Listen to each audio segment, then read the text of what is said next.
New World is an MMORPG with many traits similar to many other MMORPGs. However, unlike most MMORPGs, there are no standard NPC stores in New World where you can buy or sell items. In order to make any money, or the basic currency of New World, gold coins, you have to trade items at the trade post, the game's equivalent of an auction house in most other MMOs. In order to start crafting or selling, you need enough gold to pay the taxes for these actions. We'll cover taxes shortly, but in the meantime, to get enough startup gold, I recommend salvaging unwanted equipment. Although salvaging will yield very little money, it should provide a sufficient enough amount of gold to begin crafting and selling basic goods at the trade post, such as flint or greenwood. These are basic items you can gather right away without any tools, and there's almost always a buy order for these items. To sell things, just find a trade post, pull it up, go to sell, click on an item you have, and if there's a buy order, you can sell the item right away to the highest bidder, or lowest bidder if you don't really like making money. If there's no buy order active, or you want to try and get more money than what the current buy orders are offering, you can make a sell order and adjust the prices as you see fit. By default, the game will suggest a value either based on what the game thinks the item is worth, or the lowest value of similar items being sold in the auction. But you can adjust this price higher or lower.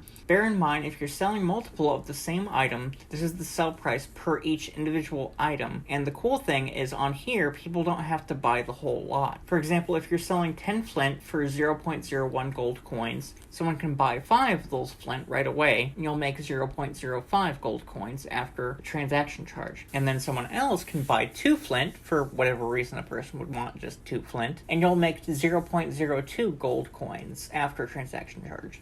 Essentially meaning you can sell in bulk and not have to worry about selling everything all at once. Your sell order is active until everything sells or the listing expires. By the way, the less listing time, the cheaper it is to list the item. As far as the fees go, the transaction charge is deducted per sale of each item, so not something you have to worry about paying up front. The only thing that you have to pay up front is the listing fee, and the listing fee covers all your items you're selling in that particular lot, so it's not a cost per unit. To buy things, just go to the Buy tab and pick a category of something you want. I recommend getting flint tools as your first items. Flint sickle for harvesting, flint logging axe for chopping down trees, flint mining pick for mining, and flint skinning knife for skinning animals for hide. These are the 4 most useful starter tools in my opinion. And the great thing about the tools in this game is you can have them all equipped at the same time, and you don't have to manually switch between them. Whenever you need to use one, your character will automatically switch to that tool and then switch back to your weapon when done using the tool. Alternatively, if you don't want to spend the money at an auction house or trading post, you can also craft the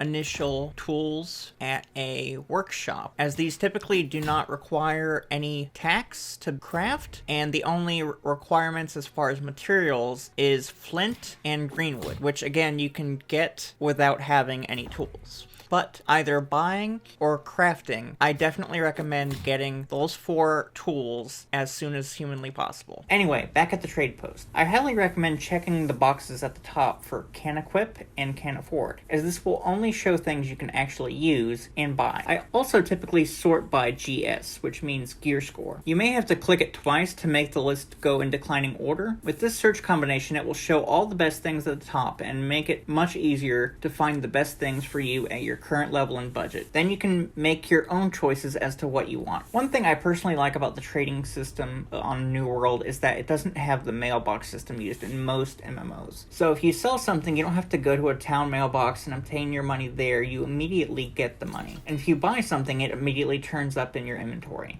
Also know that each town has its own storage closet for you to put items in. The good thing about these is you can still use all items in the storage closet at the trade post and crafting stations, so you don't have to fill up your personal inventory with crafting goods and nonsense. The bad thing is, since each storage closet is specific to each town, you can only use those items in that storage closet at the trade post and crafting stations in that same town. That's a factor to keep in mind as well. Each major town has different items for sale at different prices, so if you can't find something in one town, try going to another. So for example, anything stored in a storage closet in Everfall can can only be used at the trade post and crafting stations in Everfall, and won't be usable in Windsward, and the other way around. Of course, the items are not locked into that town. You can always take the items out of the storage closet and bring them to the other one if you want to. Speaking of Everfall and Windsward, let's talk about the map and taxes. Taxes are based on factors such as if your faction controls a territory and your standing with the territory. You increase your standing with each territory by simply killing creatures in the vicinity, though this only raises your standing very little, and by doing quests in the territory, which raise your standing quite a bit more.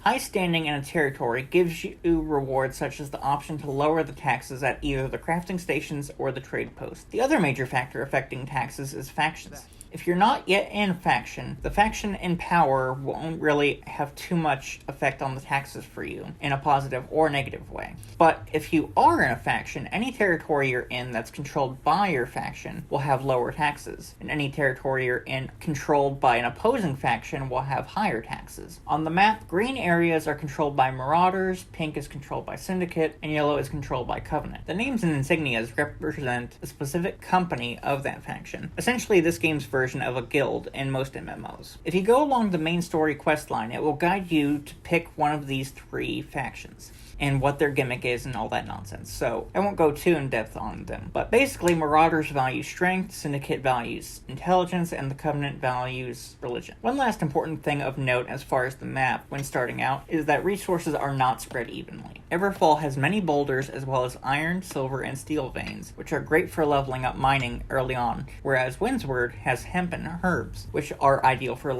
harvesting early on. So if you're starting in Everfall and you can't find anything to harvest below level 30, head south to Windsward. And if you're in Windsward and need to build up mining, go north to Everfall. Well, these are basically the basics. I hope you found these helpful. Let me know in the comments if there's anything else you'd like covered or clarified.